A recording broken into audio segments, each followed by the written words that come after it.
Welcome to Big Brave Business. This is a podcast built on the belief that you can create absolutely anything for yourself. Whether it's a dream job or a dream life, it's all possible for you. I'm Amanda Nelson, a virtual assistant and digital marketer, and that's Sarah Heater, podcast producer and strategic consultant. Each week, we will share insights from working with dozens of clients, stories of how we got where we are, and encourage you to see us as your new business besties. So grab a cup of coffee and let's talk being brave in business. Welcome back to Big Brave Business. We are back for another week and I'm bulldozing Amanda. Girl, you are so fine. I am happy to be back. I feel like we haven't recorded in forever. Did we record last week? We didn't. I took the week off of meetings. That's right. We talked about what we could talk about today. That sounds really meta. And one of the things we said we could talk about is boundaries. When that's not what we're talking about today, but I will say that is, I think I've mentioned it on here before. That's one of the things I'm trying is 1 week of the month to do 0 meetings. And last week was my birthday. Woo! So, oh my gosh, I said that so extra. Last week was my birthday. And I decided to make that week my no meeting week. And it was, I'm torn on whether or not it's effective because I love having a no meeting week. It was so freeing, except I had like the Sunday scaries all week, knowing that the last 2 weeks of the month were then going to be absolute meeting jail. So do you get the Sunday scaries? Well, usually no, because I work 7 days a week. But I or if I take a day off, it's a random day. It's not like I don't take weekends.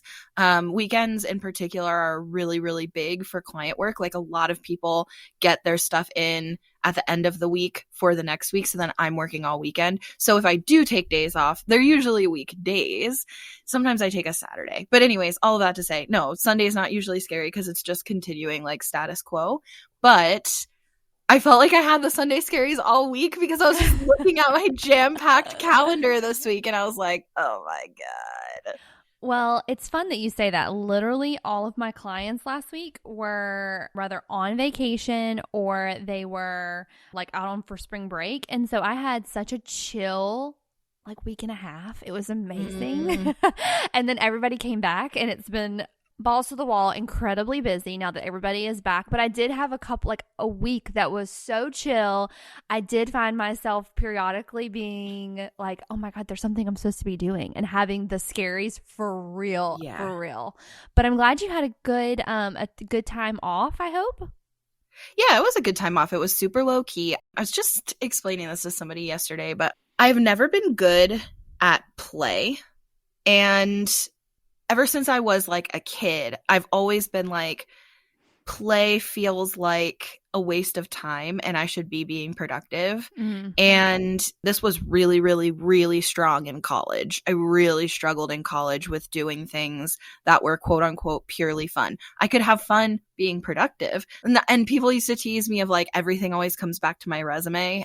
So for me, it's like, let's do something that's making us better people, or like, let's do something that's contributing to our work experience, or let's volunteer and contribute to our community or something. Then that's fun to me. So here I am in my 30s practicing play and practicing fun just for fun's sake. So this past week, it was my birthday. I called everything that I did a birthday celebration, even though my birthday was Monday. So by Friday, it was very, very over. But I was still calling everything it was like a good mindset shift for I can have fun. This is a birthday celebration, even though it's not my birthday anymore. So anyway, yeah, that's my big challenge is focusing on play. Good for you. Good for you. It's hard. It's sometimes the guilt that overcomes me when I'm out at brunch on a Sunday and I'm like, oh, the birds are singing. There's a farmer's market. I'm going to go get pancakes and a mimosa and I'm going to wear this pretty sundress and I'm going to enjoy being out with my husband. It's gorgeous. And then I sit down and all of a sudden I'm like, oh, I should be doing something. I'm going to regret this. But I always have to tell myself, when I get in that mindset, I think to myself, okay, when I turn 60 years old, 70 years old, I'm going to look back and I'm not going to think to myself, oh my gosh, should I get all those graphics made for that client? But I am going to remember, oh, I remember holding my husband's hand and walking through the Oh, park and getting fresh flowers and like enjoying a beautiful spring Sunday. And that's what I tell myself. And that gives me so much more reassurance. And I also remind myself, in 6 months, the things I'm worried about now are not even going to be on my radar, whether it's for a client or for myself or whether I need to do 12 loads of laundry. Nothing is going to make me feel more happy and I'm not going to remember it. I'm not going to remember all this just little things that I'm stressed out about. And that has helped me. and frankly, neither will your clients. I think, Exactly. yeah, like it feels like the most important thing in the moment. I heard somebody say once that in moments of like high stress, ask yourself, is this going to matter to me in 5 years? Or another version of that I've heard is, I think this might have come from Eric, this one. So shout out to you, Eric, listening to this. If you're like, I said that, wait and see if it still bothers you tomorrow. If it still bothers you tomorrow, then it's more real. But Yeah. if it feels less important tomorrow, then it's just a momentary stress. I don't know. There's a lot of like, I guess, little life lessons like that. But I think that's really good perspective of like, what are you going to remember? You're going to remember that quality time with your husband and those cute date moments and this kind of phase of your life. And you and I, because of my birthday, have been talking a lot about aging this past week. And I just feel like as you get older, you think about what really matters, you know? That sounds so cheesy, but here I am bringing the cheese. Listen, we're getting at that age where the cheese is so real. And I also will go a little step further on this same mindset that I've been really teaching myself and working through. And it has drastically helped me mentally and like mental health wise when it comes to work, is this same thing applies to procrastination, which is in moments that you are, say you have a task that you are dreading doing. You're like, I'll speak for myself. When I have a task that I'm really dreading, I start thinking about all the things that I have to do. Oh my gosh, I've got to go to this platform and I got to go to Trello and I got to pull the details off of Trello and then I got to go log into this platform and get it set up and then I got to go create the assets to put into the platform and then I've got to go back and update. And it becomes this overwhelming thing. Instead, just do the thing. And when you get done doing, just force yourself to do it. Don't put it off and think, oh my gosh, I just do not even want to deal. If you will go ahead and get it over with and get it done, 9 times out of 10, when I'm done with it, I'm like, wow, Amanda, you really built that up bigger in your brain than it really 100%. was. Do you do that? Yeah, it's almost never as bad as I thought it was going to be on the thing I was putting off. Totally. Halfway through it, I'm like, oh, well, this is easy. Why didn't I just go ahead and do this? But instead, what I do is I keep that running. If you're anything like me, you constantly have this damn running to-do list in the back of your brain. And the whole time I'm like, I've really got to get that done. Amanda, you have to get that done. You have to get that done. And I end up talking myself off the ledge. Oh, I'll do it tomorrow because I hate it. Don't want to do it. And then halfway through, when I force myself to do it, I'm like, I could have like had that mental energy back 3 days ago. 3 days ago. Yeah. So anyways, those are my life lessons for this No, past I week. totally agree. And during that no meeting week, part of the reason why I do that is because I have all these like project-based tasks that need to get done. And when I'm in wall-to-wall meetings, when my meeting schedule is balls to the wall, yeah, I feel like I don't have time to then sit and spend like an hour or an hour and a half knocking out a project, you know, or let alone like a big project that's going to take several hours. So I need those no meeting weeks so I can knock out projects. And it's crazy because I had this list of projects I wanted to get done last week. And the first day, like on Sunday, in at the spirit of trying to not work at all on my birthday, I worked so many projects. Like I did so many, and I knocked off almost my whole project list for the week on Sunday, which is just crazy. Like I thought this was going to take me, I don't know, to your point, it was not nearly as big of a deal as I was making it. Yeah, I also struggle with a little bit of guilt And I keep telling myself, we're not doing guilt anymore. That was my number one thing for this year was there's no guilt. I'm not doing guilt this year. I'm not subscribing to that. Thank you. No.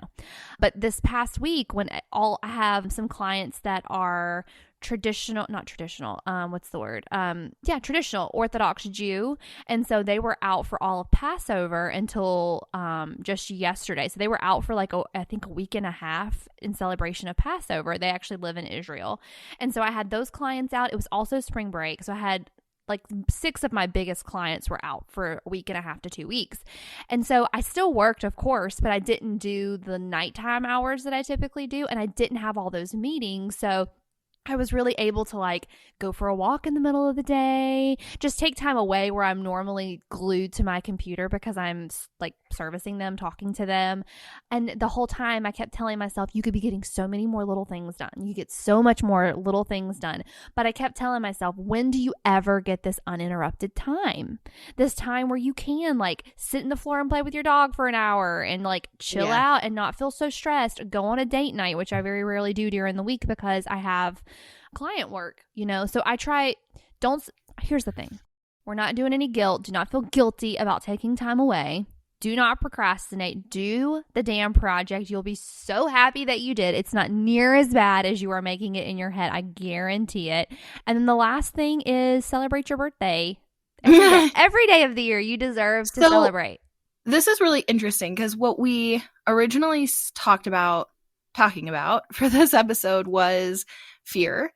And I feel like this kind of all goes together because I have referred to my dear friend, without calling her by name, Amy, who so many times on this podcast, I have so many Amy-isms of she does so much following thought leaders and therapy and personal development and all this. So I don't actually know where this came from. For me, this came from Amy, which I say all the time on this podcast. So another Amy-ism. She talks about fog, fear, obligation, and guilt. And I feel like we really tackled obligation and guilt already in this conversation because I talked about obligation of wanting to feel responsible and not playing. And then you were just talking about guilt. And I guess that also applies to what I was saying too, is guilt, feeling like having fun or playing just to play gives me this feeling of I should be doing something productive, right? It's all related. So I feel like fear really is the third piece of this. So it kind of works out. It's like a fear, obligation, and guilt podcast. We didn't plan that, but that's okay. So yes, we did, Sarah. What are you talking about? Of course we did. We're brilliant. We're just naturally good at this. No work involved whatsoever. We have a natural talent for establishing an even better topic than we planned. So when it comes to the fear part, what are some of the fears you have about business and entrepreneurship? Or I guess we could talk about fears in life also if you want, but yeah. My biggest fear when it comes to work, I never fear, is there going to be enough work? I know that there will be enough work. I'm talented enough. I work hard enough. I really have no fears about, oh my gosh, can I pay my bills? I don't have fear about that. I don't have fear about, will I be able to keep my clients? I don't worry about that because I genuinely do subscribe to the mentality of if a client decides to move on, then we just weren't a good fit anymore. I genuinely have always believed that the things that are for me will be there for me and the things that aren't there for me will leave my life. It happens. Seasons come, seasons go. It's I tell you all the time, everything is a season. You're down this week. It's just a season. You're having a really, really, really awesome week. It's just a season. Everything will change. That's so interesting because basically what you're saying is, I'm going to bring up the Enneagram again. So if you made us a drinking game, go ahead and take another drink. But as an Enneagram 6 and craving security, right? Because that's what we were talking about with your 6. It's funny then that what you're not afraid of is a rough season of turnover in your business. But you want to know why? It's because I already expect it. If I was sitting here going, oh my God, I'm going to be the most successful person in the world. I am the absolute best. If I subscribe to that, then I would be setting myself up for that fear. However, I know that there are plenty other people in the world that do what I do. I know there are plenty other people that do it cheaper, maybe quicker even, maybe even better. But guess what? I know I do my best. And I know that people are going to leave. It's just the name of the game. It's not surprising to me. So if I prepare, part of a 6 is you're constantly preparing for the worst. So I do. I prepare myself for the worst. I constantly expect, a client is going to turn over or cut their hours, like it happens. And I'm never really surprised. But that also comes with having a lot of self-confidence and a lot of self-belief, which I really, really work on. Probably the number one thing I work on is believing in myself more than anybody else. I believe in me. I don't need to find any validation from anybody else because I work hard. There's like, as my grandmother always says, there is proof in my pudding. I do what I say I'm going to do. But to answer your question, my biggest fear is disappointing other people. I don't want to sell myself to someone and then them come back and say, hey, you weren't what I purchased or your services aren't up to par with what I was thinking. That disappointment factor, it like weighs very heavily on me. I want people to be happy with my services. If I just can't make somebody happy, I just can't make somebody happy. But genuinely, I fear, worry, lose sleep over, did I get that done for them? They asked me to. Did I do that? I think I did that. I'm about 90% sure I did that. I worry more about the I really like Amanda as a person, but as an employee, she hasn't been great. Like that would be like knife to the heart. I would rather someone just come to me and lie and tell me that they need to move on because they're having financial struggles than to find out that it was a failure on my part. That is what fuels me. Is that crazy? No, it's not crazy, but it's kind of sad. But I think fear is always kind of sad though. Yeah, it is. That's interesting. It's interesting that sorry, I'm overusing that word, but I'm just very interested in you, Amanda. Oh. I think it is another word besides interesting that you would go into the line of work that you're in with a fear like that. I don't think I really knew I had it until I started working really for myself, just to be fair, because when I worked in corporate, I never worried about that. That's interesting. But I think it's because here I go again. I'm still so interested. You're just like interestingly observing me, not analyzing me. I think when I worked in corporate though, it's not a face-to-face situation. You also work as a team. This over here that I'm doing is like, it's a one-woman show. It is all on me. There is no like deflecting. There's no, oh, hey, I'm sorry. I was waiting on Paul. We're going to make him a man. Or I was waiting on Paul to get me the data report so that I could put this presentation together. On men. Yeah, like our life story. So I don't have that. I don't have that like security of blaming somebody else. It is all on me. There is no excuse. So I worry all the time because there is nobody else to blame. If something's not done on time, it's me, myself, and I. Yeah. And then I have to face the music. I constantly, when it comes to client work, you constantly face the music. You constantly are having to explain yourself. Not necessarily a negative way, but you are having to be responsible and answer to a client and tell them, hey, I'm sorry. Like, for instance, this past week, we had insane weather in Mobile. It was beautiful spring weather. Then we had 2 days where we lost electricity. One was due to just straight up wind. And then the other one was over the weekend, thank God. But I couldn't work as much as I wanted to this weekend because we lost power for like 6 hours. And then today it's freezing outside. Like I have no idea what's happening. And I cannot relate to the it's freezing. I am like so depressed because it's been so hot here.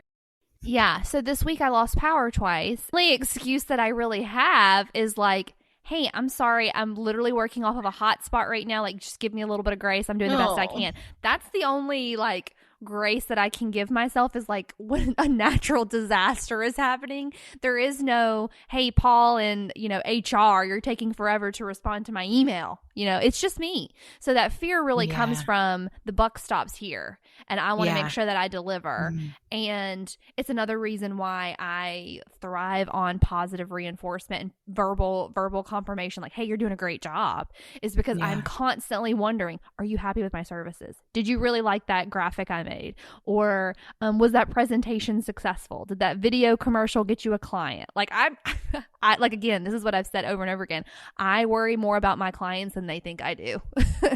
So anyways, my biggest fear is from the disappointment factor. I don't want people to feel like, and I take it very seriously when people give me their money. I never want someone to feel as though they're not getting their money's worth. So, Yeah. what about you? What's your fear in business first? My fear, my biggest fear in business is that this is all temporary. My biggest fear is that this freedom that I've built for myself, this life that I love, that one day I'm going to be back in a chair under the fluorescent lighting of somebody else's company working a 9 to 5. That is like, I love what I do, and I know that I'm good at what I do, and I know that my clients are happy. I work really hard to make sure that they're happy. You work really hard to make sure that they're happy. Like, Eric works really hard to make sure that they're happy. We have this like small but mighty team, and hopefully here growing soon. And so I don't know what I think would happen that would cause it to be over. But I think this probably comes from, this is like feels really deep, but I feel like it really comes from any time you've experienced in life, like the rug being pulled out from under you. The more that you have those experiences, you kind of expect that it's going to happen, I think. Yeah. So having started this because I don't know if did we talk about this on the podcast? I started this business because my job was eliminated, and that was really painful and hard, and I was totally blindsided, and I think that feeling of, oh yeah, we talked about it because I told you about my Halloween costume. I think that feeling of sitting there mortified and blown away and like honestly struggling to even process that was happening while it was happening has me almost convinced that it will happen again. Like Yeah. that wasn't just a lightning strike. Like that happens, life happens, and the rug gets pulled out from under you sometimes. And it's not like that's the only time I've had the rug pulled out from under me. Obviously I've had like relationships end and this and that, but I think this was the one that affected me the most, and definitely the one that blindsided me the most. And so I just have this, like, I don't ever want to be sitting there in a fucking Halloween costume while the rug is getting pulled out from under me and my whole life is upending ever again. Like, here's the deal though. You have to tell yourself that, because I've been through some pretty embarrassing and hard life shit, specifically in my mid-20s that you know about, some pretty horrible and very embarrassing shit happened. You have to rely in those situations, I think, and telling yourself and the confidence to know that you could rebuild and make it even better. Yeah, well, I think this kind of has proven that to me. And I was just sharing with somebody the other day who also is an entrepreneur, has been an entrepreneur for the last several years, just found themselves back in a 9 to 5. And we were chit-chatting on voice memos yesterday. And I was saying, I feel like, could you try this? Could you try this? Could you try this? Like, I feel like I would try almost anything entrepreneurial before I would put myself back as a butt in a seat in a corporate job. And I do really mean that. And because I've been able to make it work before, I feel like I could make it work again. Like I do have that belief. I know that because I've built a business, I could build another business. I could start from scratch. I've already done it. I know I could. I know how to do it. And I do believe that. But yeah, that's definitely my big fear, is that this is temporary. Like it's all going to go away. And so I'm just trying to like live it up while it lasts and really enjoy it. And I believe that it will have a future, and I believe it will go somewhere. And I believe this is only my first business. This is not my last business. Like there will be more, but I don't know. I just, that's like definitely a deep seated fear of like, what if this ends? What if this all goes away?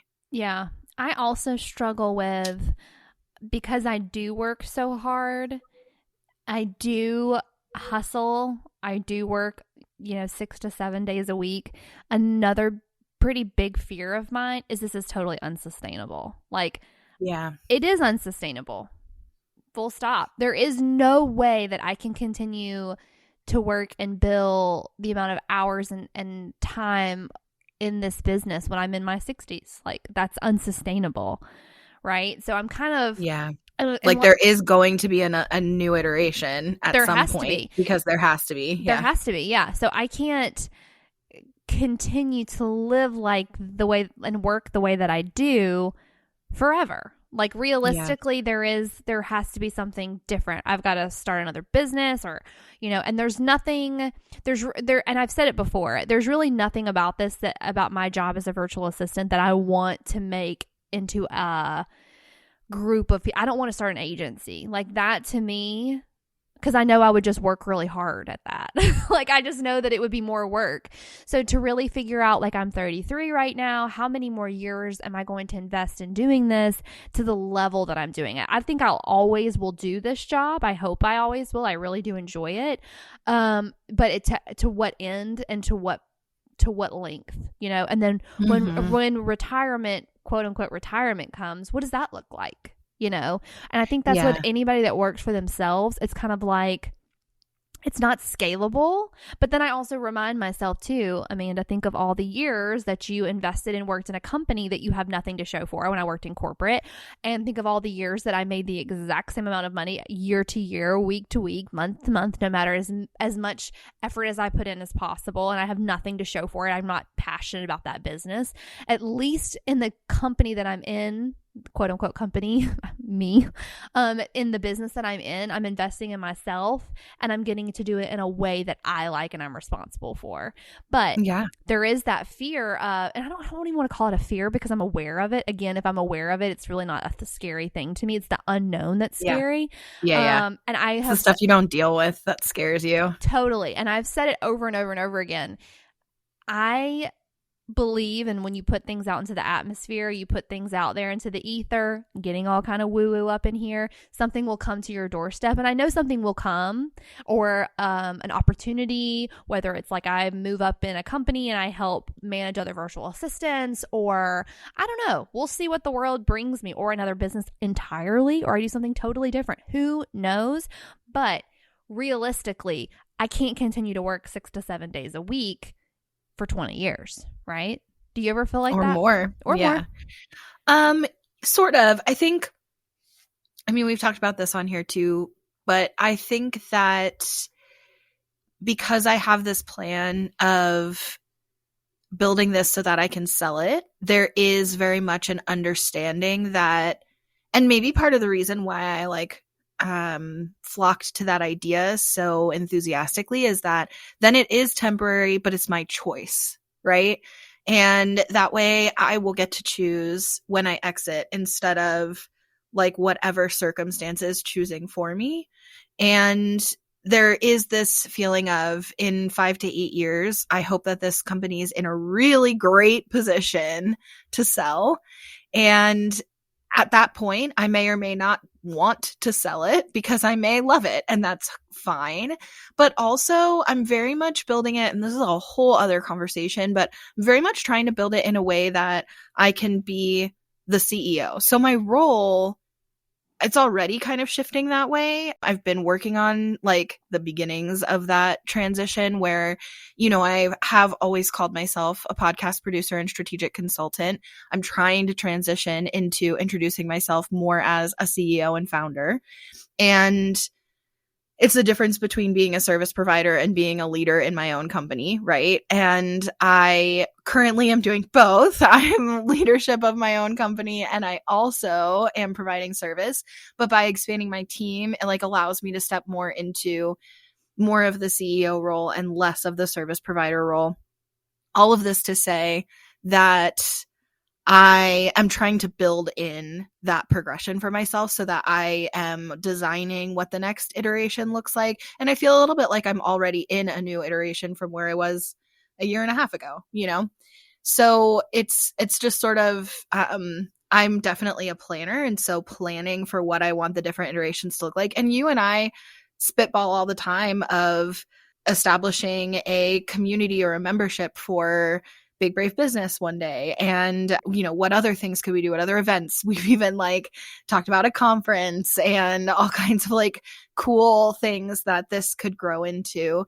And we also spitball all the time of like, let's start a subscription box about this. Let's do, there's so many different ways to generate revenue and so many different businesses that can exist as sort of concurrent projects as as you're doing other things.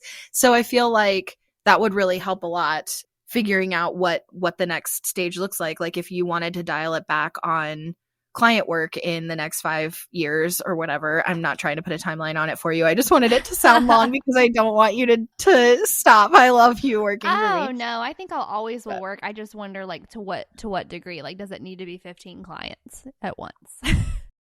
I think those are all really valid fears and concerns. I think it'll be really interesting to see where we all end up in the next couple of years and see how we all feel. Yeah, everything changes. Yep. And the world's on fire. So like also. So on that note, what are 3 things that have been bringing you joy this past week? Okay. Or 2 weeks. Or lately. I don't know. Let's not put a time frame on it. In general. Some things that are bringing you joy right now. Yeah. So first and foremost, I have been binge watching. I was telling you a little bit about it. I'm late to the party, I know, but I've been binging In the Dark on Netflix. I have been devouring all 4 seasons. I just learned yesterday that there's not going to be a 5th season, and I am devastated. And I'm already preparing myself to be disappointed on how it ends on the 4th season. But I love the show. It's a blind woman who is trying to solve crimes with all of her friends, and it's dark and gritty and raw, and I love it. It's delicious. I can't quit watching it. In the Dark on Netflix. Also, she has not a blind. What is it called? She has like a service dog in the show, and his name is Pretzel, and he makes the show. Okay, what's making you happy? One thing that is making me happy is that I can't remember if I already said this, so I apologize. But if I did, then it's still making me happy, so that's okay. I should keep track of what I say in these. Anyways, I built out an updated Podfox Media, well, actually, it's the first one ever, podfoxmedia.com website. And this was really necessary because, well, first of all, like, duh, I need a website. But second of all, on the back end, there is a members only area. So we're soft launching a membership right now, but we will launch it. And as part of that, there's a bunch of resources, and I'm doing live trainings. And by the time this episode is airing, I will have done my first live training as part of Podfox. It's not my first live training ever. I love public speaking, but my first live training for the general public and my clients about podcast strategy. And we're specifically talking this month about how to host a good interview and ask good interview questions, and the biggest mistakes that podcasters make when they are doing interviews. And I'm so excited. I have been working really hard on the back end setup, the resource that comes as a digital download for everybody who participates. Also, of course, like the slide deck and the outline. And I just love public speaking. It's like one of the things I most wanted to do in starting a business. And I guess it's not crazy to think the podcast girl wants to talk, but yes, I do. I'm just really excited about it. I'm energized by it. It really feels like the next iteration of this business. I love That's it. bringing me joy. I'm excited. I'm sitting in on it tomorrow, and I cannot wait. I'm excited. I'll be your biggest fan tomorrow. My second thing is not work related at all, but it is my dog Aubrey is a rescue. He's my buddy. He is about like a 18 pound Yorkie, and he slipped a disc in his back about 2 weeks ago, and I have been obviously I work from home, and he has had to stay confined for over a week and a half in his room, and it's ultra sad because he can't hear, so I can't turn the TV on, music on for him back there to keep him company. And so we've been keeping him high as a kite on CBD for like a week and a half. He's just been sleeping his life away. Well, he is going back to the vet on Friday, but he's already so much better. He basically couldn't jump on anything, so we had to keep him confined. anyways, my little man is doing so good, and I'm so Aw. happy because I was so scared we were gonna have to like put him down or whatever. But did you know that if you have a bulging disc or even a slipped disc like he had, that if you stay like you lay down, your back will heal itself? Did you know this? I learned from the vet because I assume like if you slip a disc, it's slipped, like it's got it's like floating around in your body somewhere. It's not. It actually will, your back will heal itself. So there you go. What's your what's your second That's thing? interesting. Okay, first of all, I'm really happy to hear that he's doing well. And that was scary when you had to go to the vet. So I'm really glad to hear he's doing well. My second thing is patting myself on the back because I am getting an award on Thursday. So I also teach college courses at my alma mater, which is Arizona State University, and I am getting an award for Faculty Associate of the Year on Thursday. So that was totally unexpected, and I feel like I'm kind of the squeaky wheel. Like, I'm always pointing out things that need to be better, and I really kind of thought, this department is going to get sick of me, and this job is not long for this world. I really love it. I really do love teaching. I love working with students, especially I work with freshmen all the way to grad students, and I especially love working with freshmen and helping them with like college readiness and just helping support them in a way that's not just going to help them be successful in this course, but also that they can go on and be more successful throughout the rest of their college experience, and telling them things that I wish people told me. I wish my professors told me. I don't like when teachers or instructors play like a guessing game of see if you can figure out what I want from you. I like really try to help students understand sort of what to expect in this new like chapter. And so I'm getting Faculty Associate of the Year. That's huge, Sarah. Yeah, it's That is really so exciting. huge. Are you like, how do you get the award? Is there a ceremony? Can I live stream it? What are we doing? I'm sure it's not live streamed, but it is, and it's not like a fancy, it's a luncheon. So it's during the day on Girl, it's Thursday a this luncheon, week. So not lunch. It's luncheon. So I know. it's super Yes. fancy. Yes. That makes it awardzier.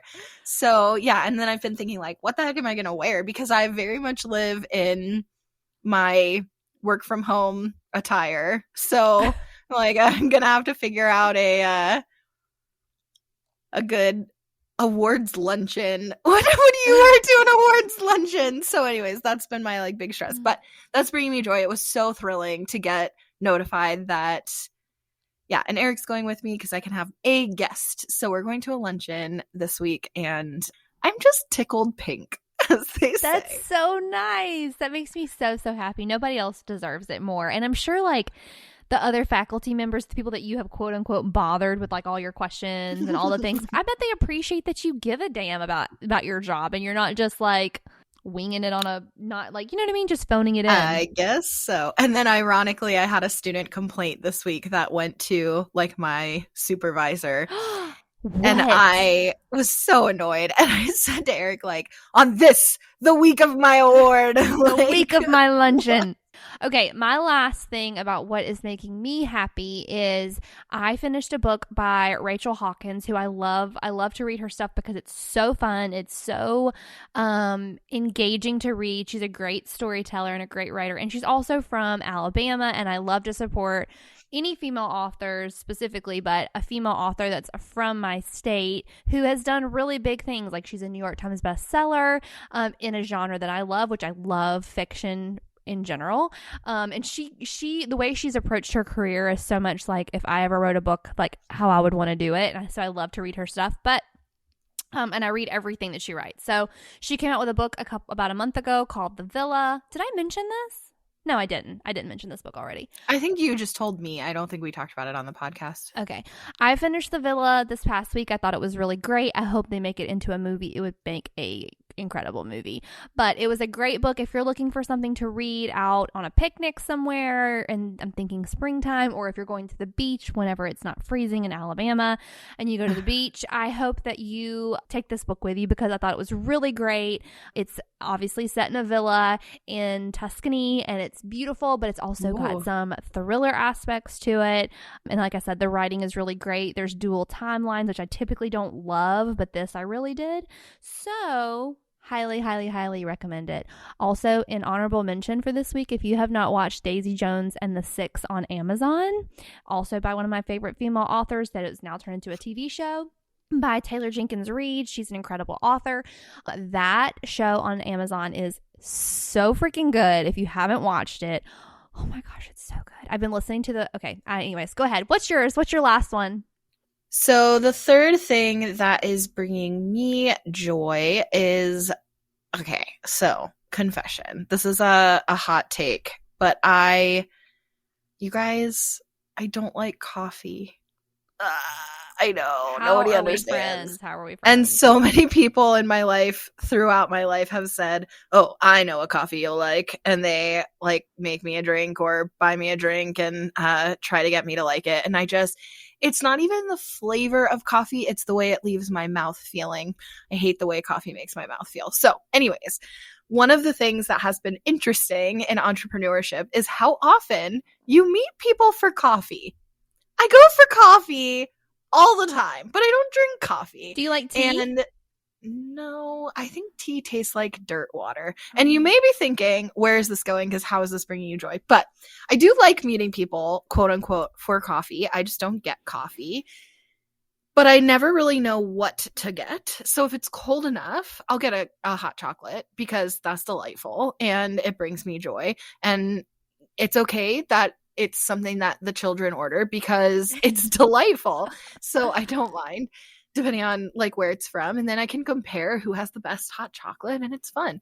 But as I mentioned, it was 95 degrees yesterday when I met someone for coffee. So I was definitely not getting a hot chocolate. So the barista, I happened to be at Starbucks this time. There's a specific Starbucks I like meeting people at. Because of the location, it's like really convenient to sort of the whole area. So anyways, we met at this Starbucks and I was like, I don't know what I want to get because I don't like coffee. And the barista said, do you want some suggestions? All peppy and ready to help me. And I was like, sure. So we kind of talked through. So I had my very first Starbucks pink drink. It was definitely better than coffee. I enjoyed it, but it did make me very saucy. The person I met with for said coffee was noticing I was very saucy, and I said, I think it's the drink. So anyways, it's fun. Now I want to experiment with other Starbucks drinks, and I want to know, what is your go-to Starbucks drink that is not coffee? Both you, Amanda, and also whoever's listening, please tell me your go-to non-coffee Starbucks drink so that I can experiment with a variety of non-coffee. Okay, so what I normally get is a venti sweet cream cold brew with a shot of espresso. However, lately I have been getting, I know you asked for not coffee, but lately I have been getting a brown sugar shaken espresso with oat milk, and I actually add a shot of espresso in that because I'm a psychopath, and it's delicious. It's so good. It tastes like a candle in a cup, and I mean that in the best possible way. It's so good. It's like brown sugar Christmas. But a drink that I will get if I don't want coffee, which is never, is they do have like really good lemonades. They used to have like a dragon fruit type lemonade that I had once that I thought was really, really good. But I'm a tea person too. Like I like tea occasionally, mostly coffee though. So I'm not much help here in this department because if I'm not drinking an energy drink or coffee, I'm drinking water. What's your drink that you don't drink whenever you're like, what's your like go-to drink during the day? Diet Pepsi. I mean, I'll drink Diet Coke as well. Like I used to be a Diet Coke fanatic. And then a while ago, like years ago, they got rid of aspartame from Diet Pepsi, so I switched. Well, now aspartame's back in Diet Pepsi, so it doesn't matter anyway, but now I like it better, which is weird because I always liked Diet Coke better. But yeah, I'm a diet soda drinker. I know. There's absolutely nothing like